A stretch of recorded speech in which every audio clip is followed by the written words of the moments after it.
your syllabus recently. Test number 1 will be on Wednesday, October 1st. Okay, so hopefully you have that in your calendar or were semi-aware, and if not, I'm telling you. So, today we actually finished this chapter. There's not a whole lot left.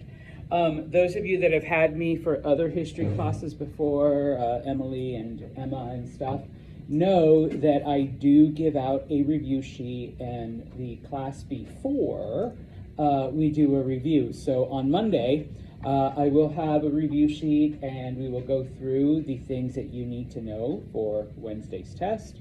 Although, since I already do have it written up, I will probably have it on Brightspace by the end of the day.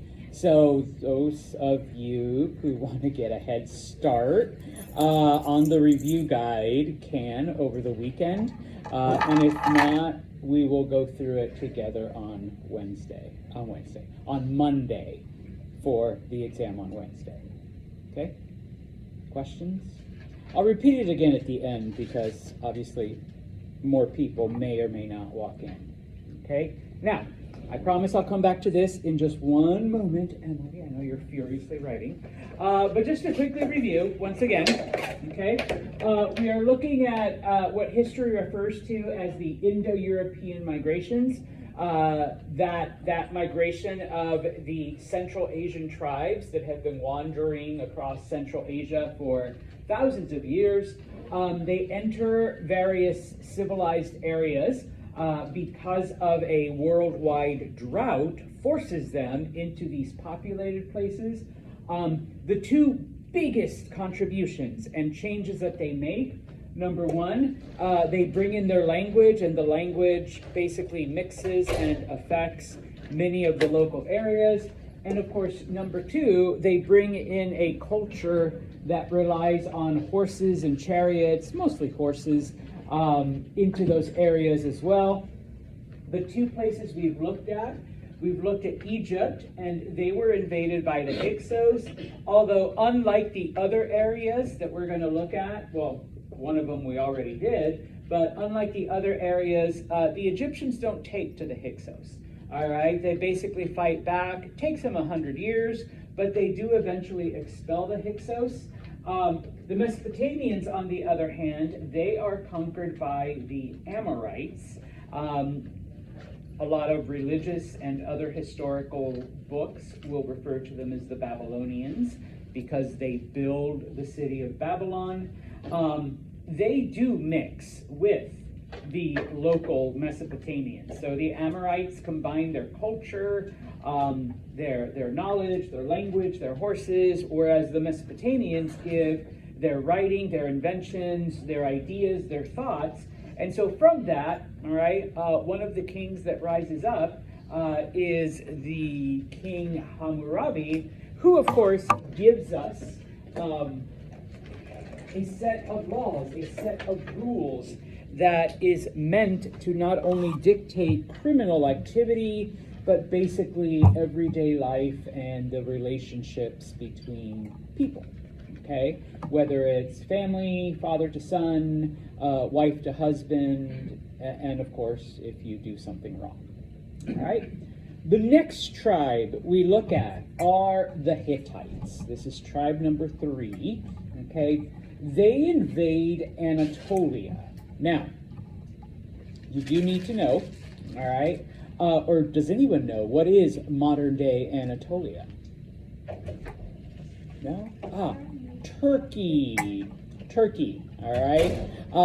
So the area is known as Anatolia. We do call it Turkey today, not because they have a lot of, gobble gobble bird animal things, but because eventually the Turks conquer the area, another group. But now, Anatolia, and we mentioned them briefly before, because they do spend a lot of time trading with other areas, because number one, most of Turkey, or at least Anatolia, even to this day, are basically highlands.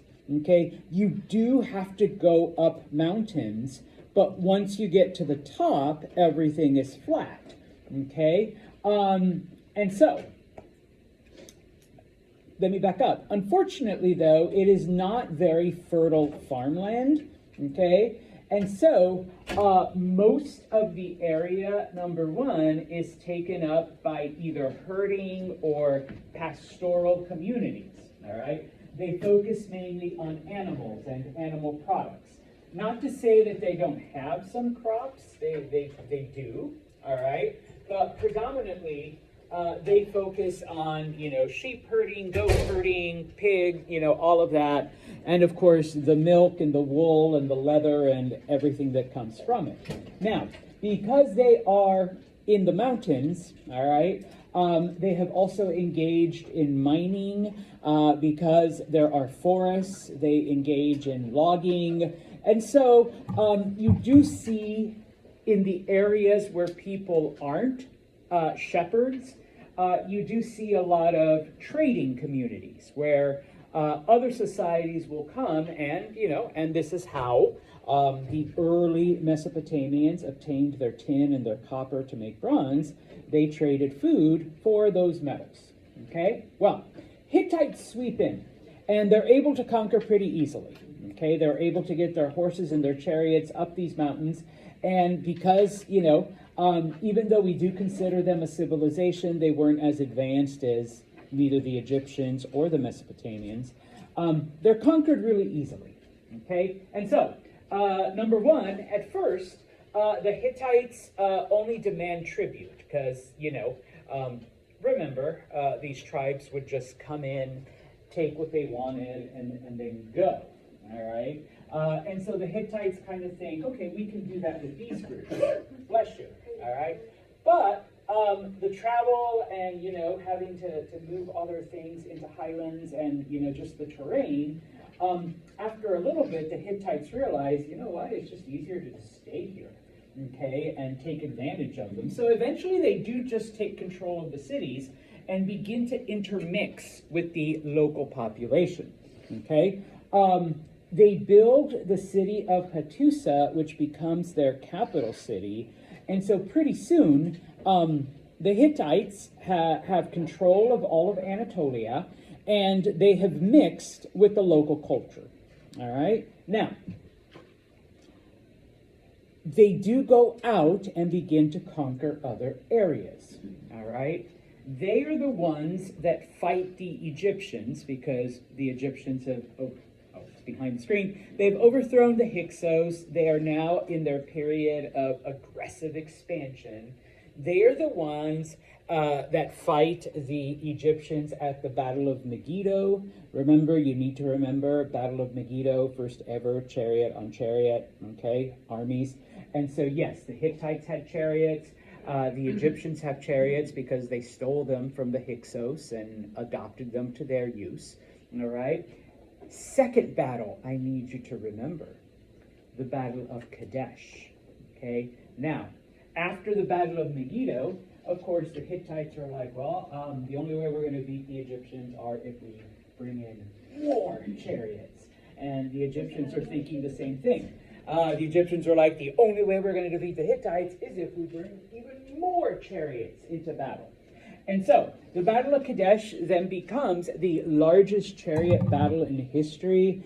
Depending on which account you read, each side had over 25,000 chariots just going at each other, okay? Spoiler alert, once again, it ends in a tie, all right? They're unable to beat each other. They both had that same idea, okay? After the Battle of Kadesh, the Hittites and the Egyptians actually sign a peace treaty. They're like, okay, you guys stay down there, and if you want to conquer that way, all right, we'll stay up here, and we'll conquer up here in the north, and we'll each stay on our own side, type of thing. Okay. Now, because of this, the Hittites now turn to diplomatic solutions when it comes to other things, because now I'm talking, this has been now a couple hundred years that they've been taking over and mixing and all of that. They realize, bless you, that, hey, we're making a lot of money by trading, you know, like all of the minerals that we found and trading all of our animal products, and people are bringing us stuff. We're getting pretty rich here. All right, this is actually good. And the only thing that war is going to do is interfere with those profits. Okay, you don't make a lot. I mean, I guess unless you're an arms dealer, but you're not going to make a lot of money in war. You're going to use all of your money to fight the other guy, and then you have to fight to rebuild.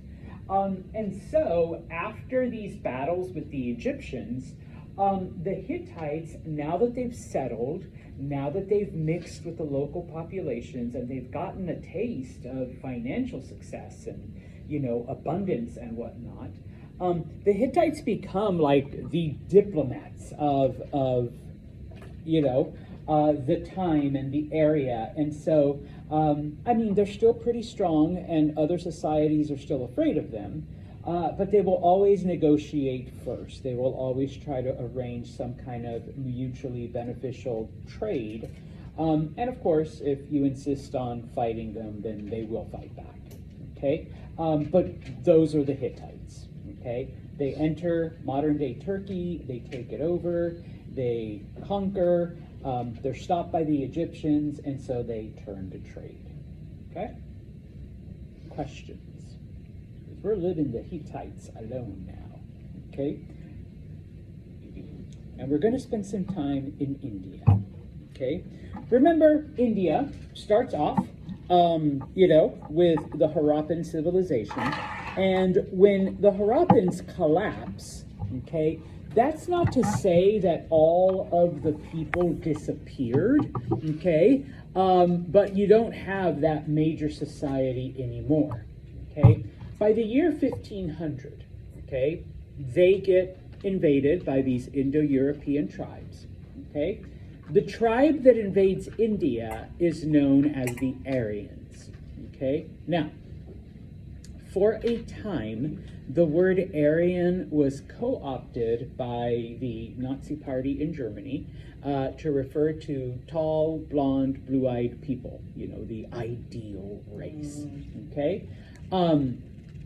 Hitler took a lot of things from India, including the swastika, but the term Aryan is basically just the name of the Indo-European tribe that invaded India, and that's the context we're using it as here, okay? The name was given to them, and it basically just means the respected ones, okay? Like all of the other tribes, they were pastoral nomads. They were wandering back and forth, okay, across Central Asia. Like the other tribes, they were warriors. Like the other tribes, they had horses and chariots, and they swept into India, conquered the area, and of course, eventually mix with the local populations, okay? Now, just like the other areas, their language mixes with the local languages, their customs mix with the local customs, and this is where we get the foundation of modern Indian culture. It's not like, oh yeah, no, this is where it starts. We're still going to see it evolve and change, and other influences are going to be added over time, okay? And so,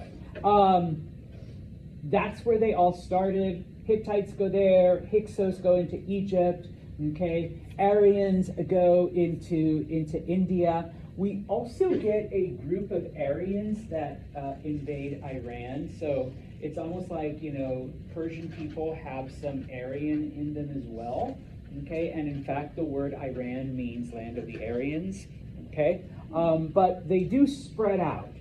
We can't talk about, we'll talk about them a little when we talk about Persian. But the areas are also meant to show you that those aren't the only areas. Unfortunately, it's the only areas we have time to talk about, because this is a 101 class.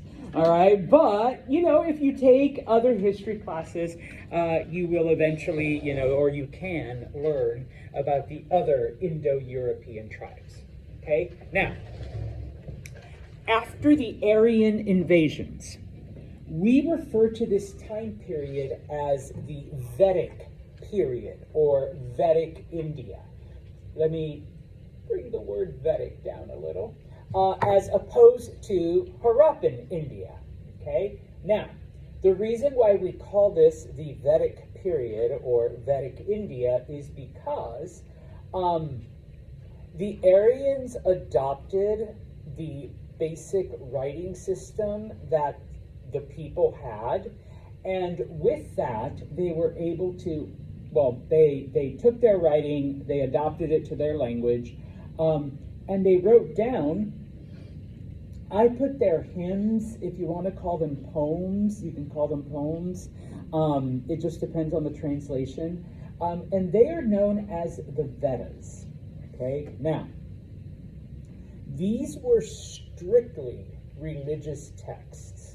All right, so obviously we're not going to get a full picture of Vedic Indian society. We're getting the spiritual side. But from that, we can draw conclusions, because we also have like archaeological evidence, and then later on we find normal writing, okay? But we refer to this period as Vedic from the Vedas, okay? So what do we learn from these poems, from these hymns, all right, from these spiritual records? Number one, they loved wine and music, okay? I mean, come on, they were Central Asian tribes. They partied hard, all right? They drank, they danced, they did, and they brought this culture into India, okay? Number two, they were patriarchal. When we talk about patriarchal, it's not just the man that leads, but the father, okay? So the oldest male is the leader. So it doesn't matter if, you know, you're 40... Guys, if you're 40 years old and you have your own family and whatnot, if your father is still alive, you do what he says. Okay, so it's a patriarchal culture. What is polytheistic again? Multiple gods. They believed in multiple gods. Not only was this a part of Aryan culture, but it was a part of the local people's culture. And so when you mixed it, okay, you end up getting this belief in multiple gods. The story of Purusha, the creation myth, comes from this period, comes from the Vedic period. Okay, we get that story from one of the Vedas. All right. They believed that in order to keep the gods happy, you had to sacrifice animals to them. So they sacrificed animals. They believed in animal sacrifice. Okay. Now, I know this doesn't quite gist with what we know about Indian culture later on, but you have to remember that's thousands of years later. Okay, thousands of years ago, yeah, they're killing animals and they're offering them to the gods. Okay. They also believed in life after death, which I know to us it may seem like, well, yeah, Santo, well, you know, we're going to become what? Well, back then, not every culture believed that. So far, the only one we've really looked at are the Egyptians. Okay, when the Indians and the Aryans mixed, this part of their belief formed from the legends of both. Now, unlike the Egyptians, they didn't think that your body was going to come back and you were going to need all your stuff, so we're going to bury you with all of your things. Okay? We will talk about it when we go into like Indian culture and Buddhism and like all this other stuff, but they believed in the idea of the transmigration of souls. Okay? In simple English, reincarnation. Okay? That was the afterlife. You came back as something different. Okay? So their concept of an afterlife, or that's why I didn't put afterlife, life after death, was different than the Egyptian one. Okay? Because they do come from a warrior culture, from a culture that for thousands of years wandered the plains and took what they wanted, bravery and warfare. Obviously, you can't be fighting all the time, so they did participate in competition. We believe that the earliest forms of things like chess come from the Aryans, and then, of course, it was reformed by the Indians, and then from there it spread to other parts. The whole idea of practicing strategy and things like that. Okay, so, okay, like I said, the Aryans came in, they conquered all of the local people, okay, they adopted many of the local customs, but unlike the Hyksos, who took over all of Egypt and tried to rule it, I say try because they were kicked out, unlike the Amorites, who took over all of Mesopotamia and unified and did their thing, the Aryans liked to fight so much that they fought amongst themselves once they conquered the area. So instead of having one giant Aryan kingdom, like we had a giant Amorite kingdom and for a little while a giant Hyksos kingdom. Oh, I'm forgetting the Hittites. All right, the Hittites also formed a unified kingdom. Amongst the Aryans, they all broke up into little bits and here and there and different kingdoms. Okay, most of them were like ruled by just like tribes or clans. A clan is a family group. Okay, so as big as your family and extended family was, that was your kingdom. That was it. Okay. Now some kingdoms would grow because, you know, I'm over here, and so my son marries Tin's daughter because he's a different kingdom, and so then our kingdoms like unite, and so it gets a little bigger. All right, but India itself is never unified until the British conquer it, which is like in the 1700s. Help from the British. Yeah, always. I know. All right. And so you see a lot of little kingdoms. And of course, the name for those rulers, they were ruled over by Rajas. That was the name that they used for the king. Okay.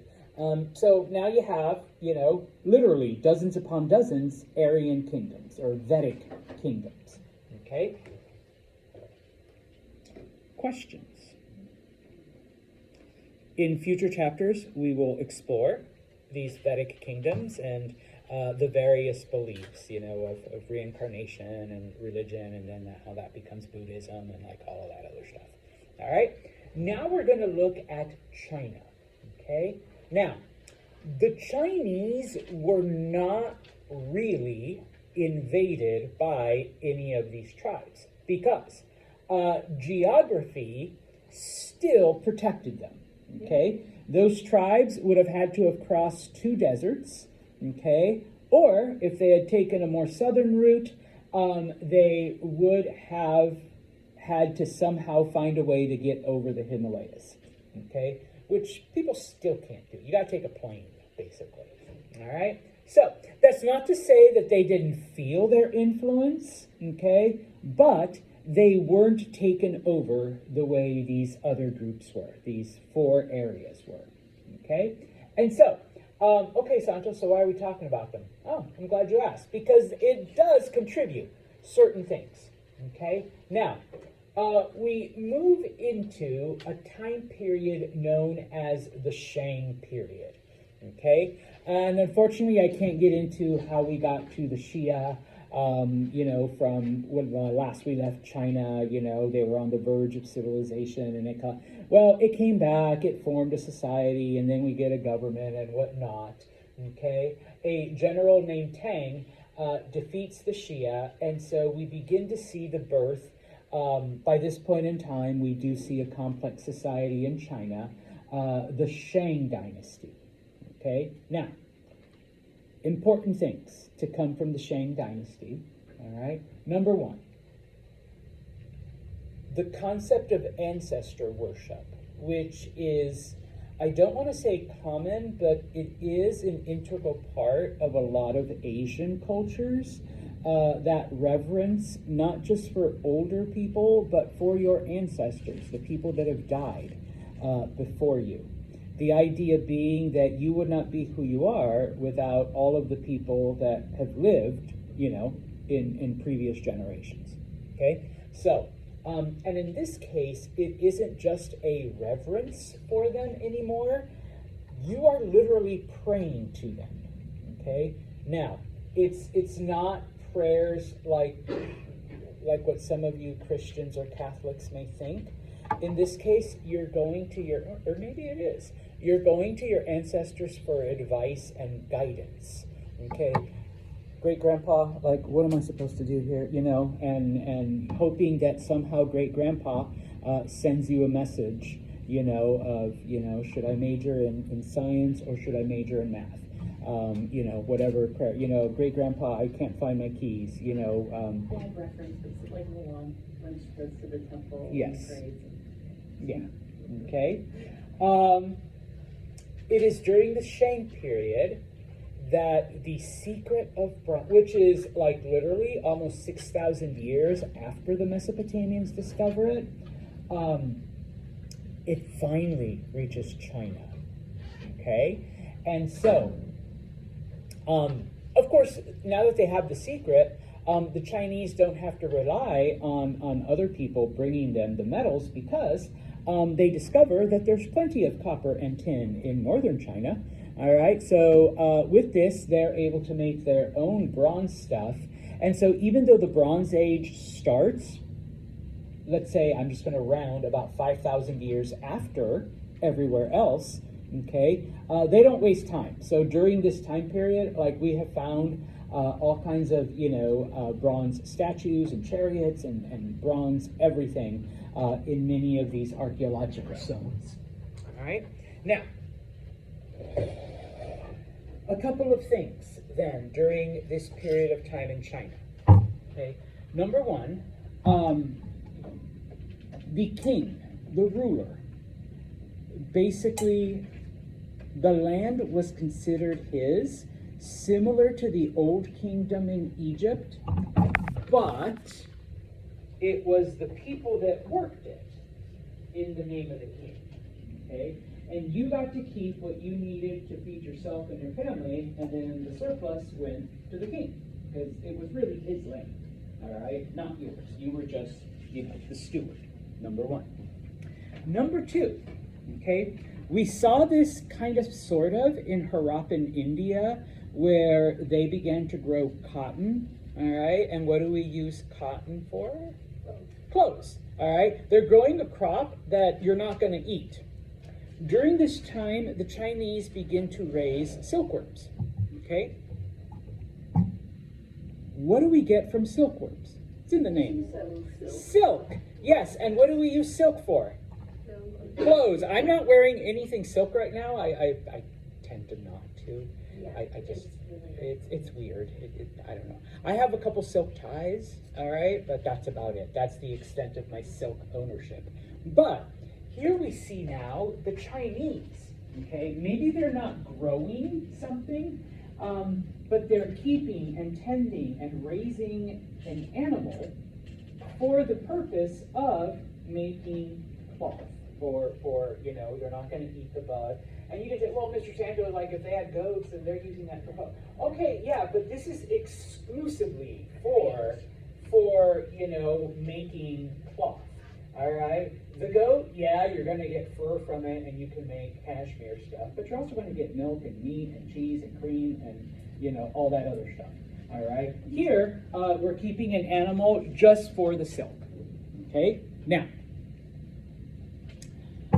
we know that it was the early Mesopotamians that came up with a lunar calendar. They were able to track that, yes, it takes the moon 28 days to complete its cycle, and so we can actually measure seasons and time and different things by this. And of course, it is kind of inaccurate because everything kind of changes and shifts, and because they didn't realize, or at least the Mesopotamians didn't, that the earth goes around the sun, and that's what causes the year, and the 28 months don't actually line up with the way it goes. Somehow the Chinese figured that out. Okay? Now, they came up with a 360-day lunar calendar. What's the actual length of time for a year, or to go around the Earth, around the sun? Yeah, 364.5 or some shit, or 365 point something, 0.4. All right, some shit like that. All right, so for a culture that existed about 3,000 years ago, without like modern technology, that's pretty good. All right, they were off by 4.25 days, 5 days, whatever. Okay, now they also realized, because we're keeping track on a 28-day calendar, and those of you that are, that follow that, this is why, Chinese New Year, it's actually Lunar New Year, it's always at different times of the year, or festivals like Ramadan, which is also based on the moon, they're always at different times of the year, because the lunar stuff doesn't align with the solar stuff.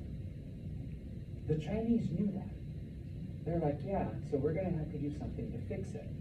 So every now and then, well, let me back up.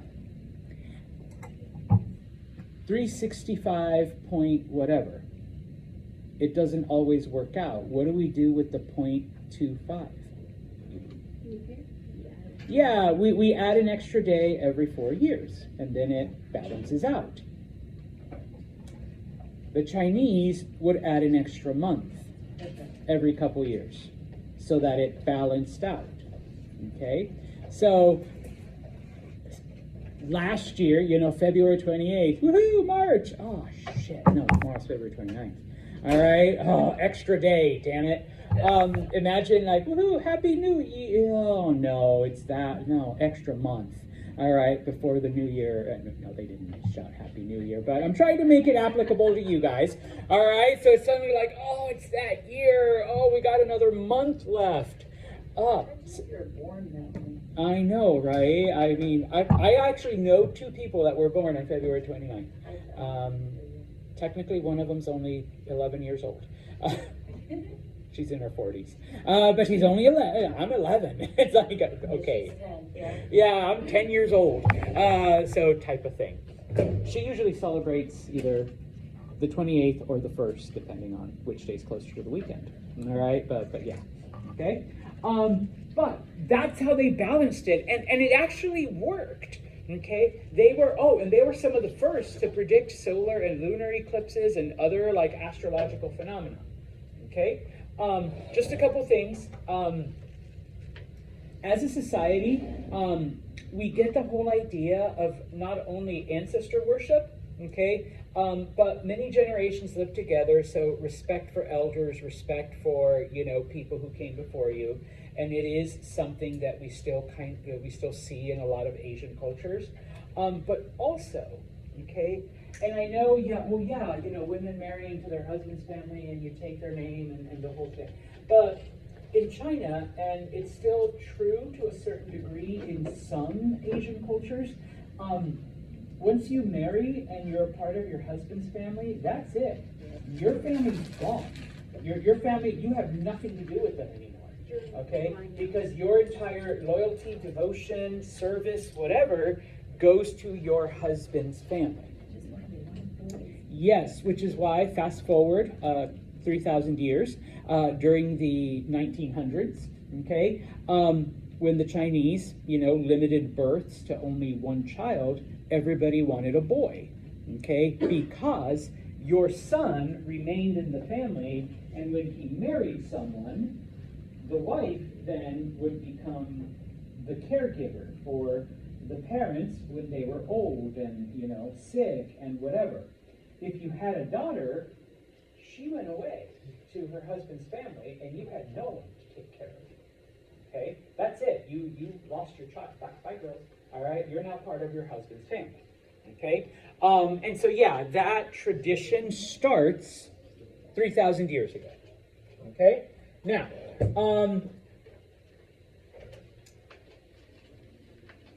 they were a theocracy, the Shanks. Okay?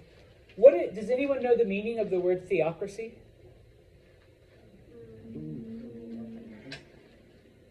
Louder? Like they rule off religion, like their government's based off religion. Yes, your rules and your laws are based on religious principles, not on, I guess, justice or laws or whatever. Okay, which is why, little politicizing here, we see a lot of people trying to pass certain laws based on, well, in the Bible it says marriage is only a man and a woman. Well, we're not a theocracy, so we really shouldn't care what it says in the Bible. It's good for you at your church, but it should not dictate the laws of the land, all right, because we are not a theocracy, okay? Shang China was, okay? They based a lot of what they had and did on spiritual principles, okay? And so, remember, ancestor worship, okay? This meant, number one, that everyone looked to the gods and to their ancestors for guidance, okay? And what begins to happen, all right, how do you know that you're getting an answer from God or the gods or from your dead great-great-great-great-grandpa, okay? And so the concept of oracle bones, all right, no disrespect, but think of it as an ancient magic 8-ball. If you've never played with a magic 8-ball, you ask it a question and you shake it and it gives you an answer. All right, am I going to get an A on this test? Highly unlikely. They're always negative.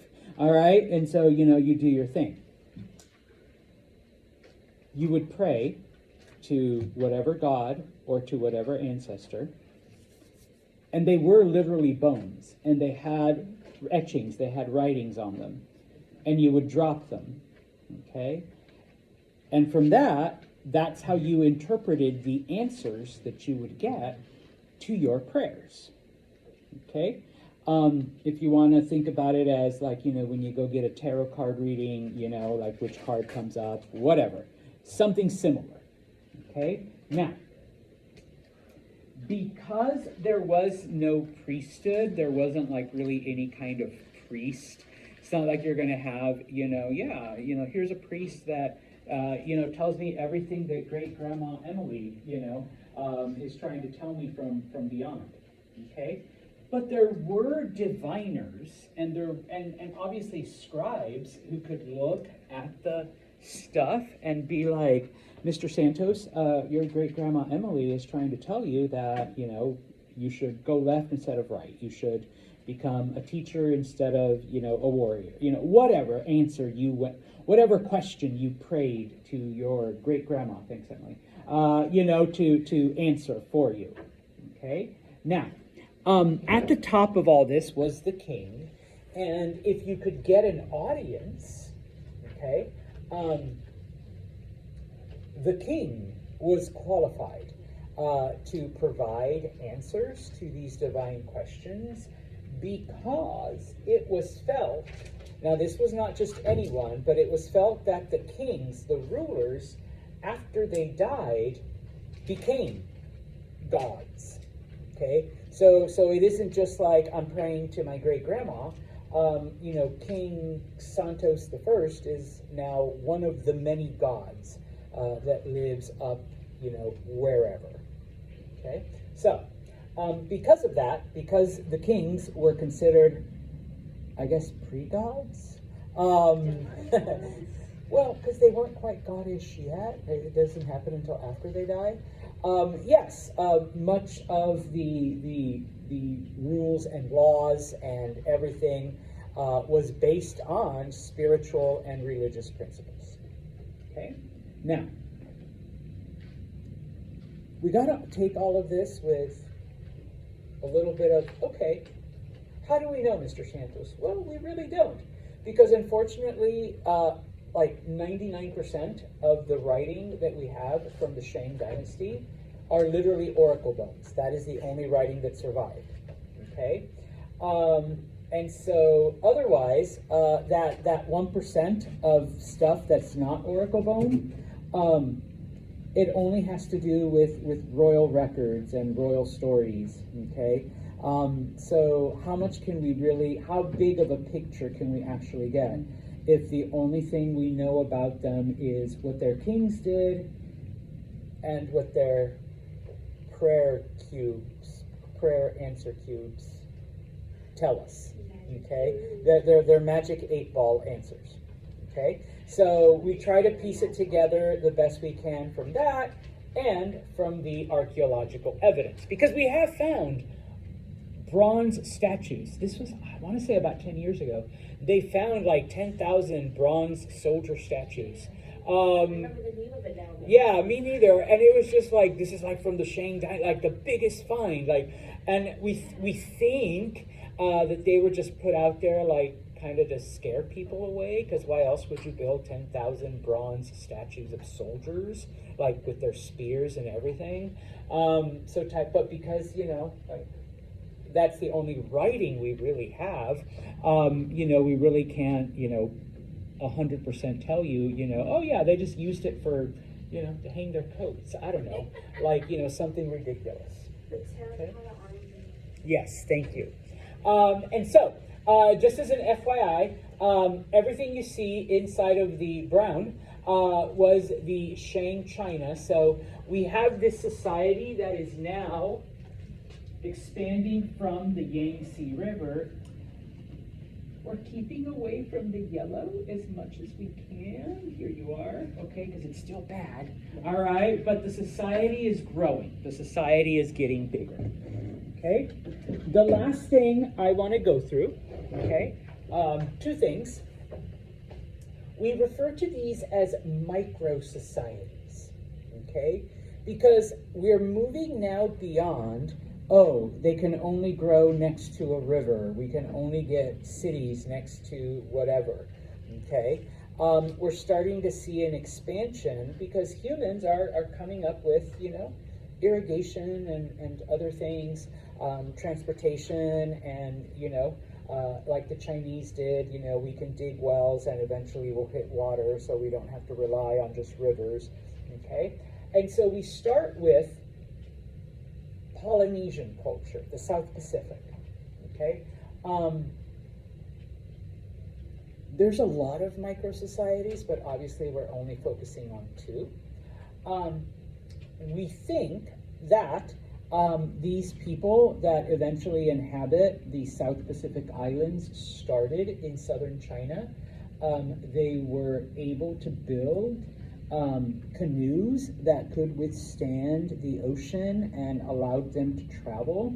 We think that the earliest left in the year 2000 BCE, and we know that there were all kinds of migrations for the next, 1,000 years or so. By the year 400, okay, so we are literally talking about almost 2,500 years, all right, 2,500 years.